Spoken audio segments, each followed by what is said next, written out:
My name is Steve Denning. A few words about myself. I was born in Sydney, Australia. I went to high school called Scots College. I wandered around in a kilt for some time, so somewhat nostalgic to be here in Edinburgh. I then worked as a lawyer. I studied law in Australia. I went to Oxford University. I studied some more law, and then I went to Washington, D.C. and joined the World Bank, where I worked for many years as a manager in all sorts of different roles. I met Robert McNamara and did all sorts of interesting things. I led a big strategic change. I left in 2000 and then started meeting with organizations and figuring out how could we run organizations better than what I'd seen in the World Bank, and, which was a fairly low bar. But it was very interesting. And in due course, I wrote 8 books, and this Age of Agile is my latest book, which details the rather simplified picture that I'm about to convey to you, because I'd like to talk a little bit about what is the kind of issue that we're talking about when we're talking about reshaping capitalism. What sort of an issue is that? Is that an issue of examining balance sheets of firms, or is it a different kind of issue? And I'm going to be suggesting that it's a different kind of issue. In 1533, an amateur Polish astrologer had a meeting with the Pope, Pope Clement VII, and he had an unusual idea. At the time, people knew that the sun revolved around the earth. They could see it from the evidence of their senses, and everyone knew that. This astrologer called Copernicus told the Pope that's not so. The evidence of the senses is wrong, people are wrong. In fact, the earth revolves around the sun. We have to understand the world differently.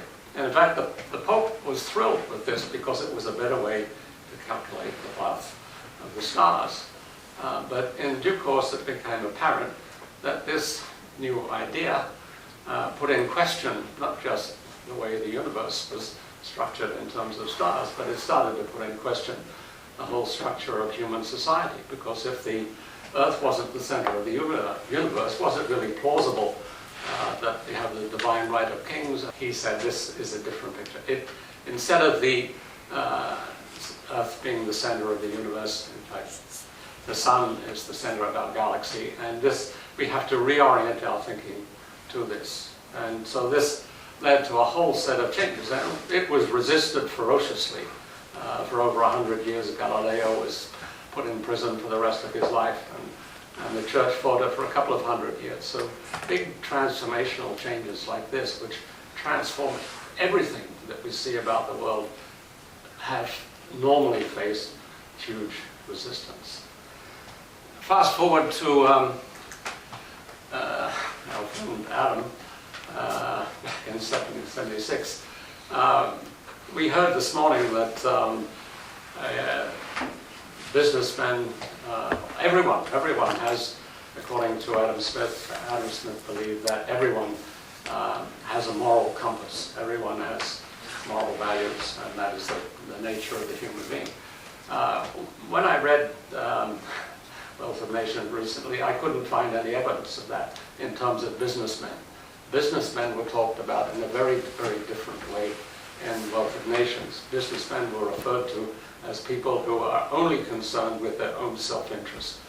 He said that 36 times on my count in Wealth of Nations, so it wasn't just the off reference. This was something that he mentioned, and he seemed to think that businessmen were rather bad people.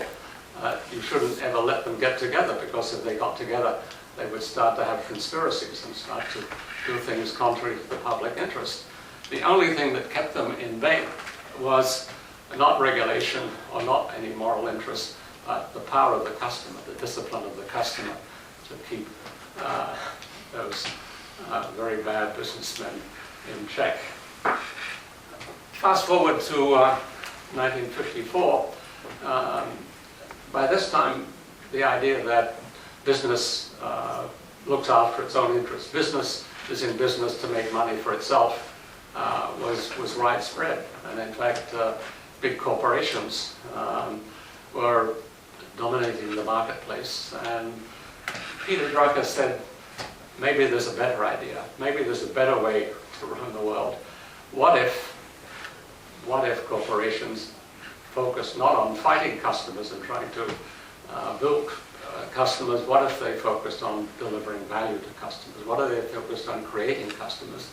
Wouldn't that be a better world? And he declared, this is the only valid purpose of a corporation, to create customers, not to maximize value, to create customers. We said this in 1954, and again in 73, and again in 85. So it was something that he rather adhered to. But no one really took him seriously, as with Copernicus. His ideas were basically rejected. In fact, as we just heard, business went in totally the opposite direction and focused on maximizing shareholder value, not customer value, shareholder value. And so this was not exactly a triumph. And this went on for another 50 years or so. So we got the early part of the 21st century, when we started to see some firms were actually starting to implement this. Some firms were actually devoting themselves to creating value for customers, and seeing that making money was the result of creating value for customers. And when I came across this practice in 2008, I was writing a book on high-performance teams and looking for teams that were highly energized, and I found large numbers of teams in software development that were actually practicing this. They were totally focused on giving value for customers, and that created very meaningful workplaces, and the firms were actually doing brilliantly at the same time. So I thought, this is an amazing idea. These people have figured out a solution to a problem that has stumped management for a century. How do you get disciplined execution with continuous innovation? Big organizations could do one or the other, they couldn't do both. These people had figured out how to do both. And I said, well, this is a huge idea. The world doesn't know about this idea. We have to actually get this idea out there. And so I wrote a book about it, and in software development it was well received. But in general management, I was told this is ridiculous. You're talking about little firms, you're talking about software, we're never going to learn anything from software people. Those are the worst kind of people living in the basement. And these are not really serious. It's not going to last, it's never going to be big. The big serious organizations are going to be IBM and GM and GE. These will always be the big organizations in the world. And these little, piddling little software firms, they are never going to be serious competitors. Even the CEO of IBM said, made fun of firms that have named like a piece of fruit, but they would never be serious organizations. But in fact, what Peter Drucker had been suggesting was a Copernican Revolution in management, that we need to see the world in a different way, that instead of firms being the center of the commercial universe, in fact, customers were the center of the commercial universe. And if you ran organizations on that basis, you would not only have happy customers, you would make a ton of money. And when he wrote that back in 1954, there was very little evidence, but by 2019, the evidence was in. In fact, firms being run on this basis were making huge amounts of money. They were, in fact, the largest and fastest growing firms on the planet. And well, now, Apple was now 7 times larger than IBM, and GE is being sold off a scrap. So this set of ideas about how to run organizations, which comes under various names, but it is a kind of different way of understanding how to run organizations, how to get things done in the world, fundamentally different way of looking at the world. And what it creates is this: it creates instant, intimate, frictionless, incremental value scale. What I'm talking about is when you have your iPhone and you do something, it happens instantly, and it's there just for you, and it's frictionless, and it's fun. And once you've had that experience, you want it again. So this way of delivering value, which initially is an option, once people have had it, they want it everywhere. They want it whenever they're dealing with the world. They want this kind of experience. And this starts to become the norm of corporate performance. The problem, of course, is that this is a deep change for organizations. And most organizations have had trouble coming to terms with what it's like. And one of the reasons is that in the 20th century, firms said, well, this customer thing, of course we're for the customer. The customer is number one. But in the background, there is a unstated proviso. The customer is number one, but only insofar as that's compatible with the way we run our organization. And if the way we run our organization doesn't fit that, I'm sorry.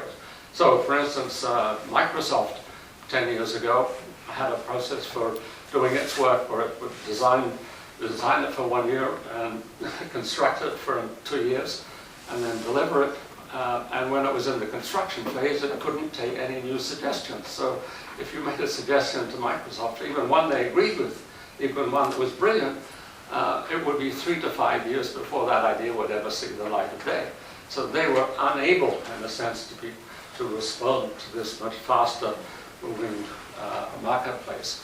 So this is a deep change. It means being willing to sacrifice anything in the organization in order to deliver value for customers. And this actually sheds some light on the tension between the theory of moral sentiments and the wealth of nations, and that wealth of nations, basically business act out of self-interest, moral sentiments, human beings feel sympathy for others.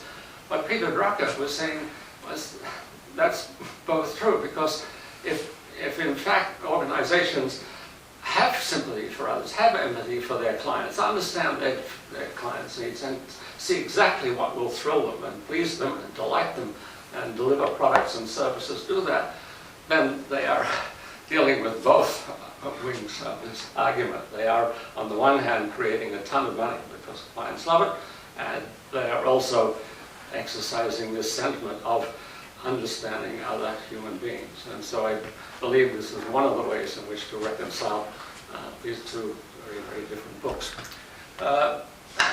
This is not a panacea. Some of these companies are doing bad things, and those things should be fixed. There are monopolies, which are always bad. There are invasions of privacy, always bad. But that shouldn't hide the fact that the underlying way in which they're being run is very different and very profitable and potentially hugely important for the rest of business. So my message is rather simple to bureaucracies, the GEs and the GMs and the IBMs of the world: change or die. Unless you come to terms with this, you don't have a bright future. But for those firms that do come to terms with this, the future is very bright, because we know now how to create organizations that are both good for the firm, good for the customer, good for the people doing the work, and for society.